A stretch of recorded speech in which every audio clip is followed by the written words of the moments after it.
Hello, kamusta? So ito nga yung ganap natin noong Sunday. Wala ngang pasok yung mga bata kaya sa nakikita nyo, andito nga yung alaga ko.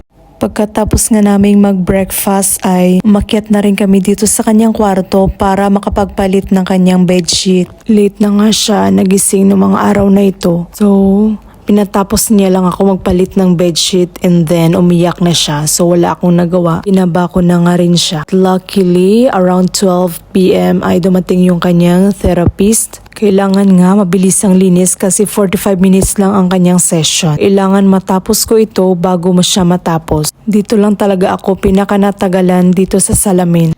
Kasi mahirap siya punasan.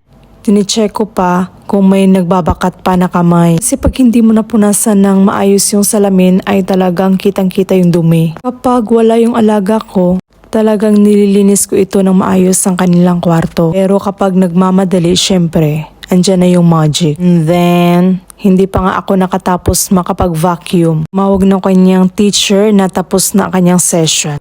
Kaya ang ginawa ko, dinala ko siya sa kwarto, nag-vacuum ako, tsaka bumaba na rin kami pagkatapos para makapag-lunch. Ulam po nga namin ay crabs, kaya wala po tayong diet ngayon. And then, nung hapon nga ay bumili po kami ng donuts. Nung kinahaponan nga ay nagpasahod na nga yung amo naming lalaki kaya nagpaalam ako na pupunta ako ng Landmark Mall para bumili ng aking bag.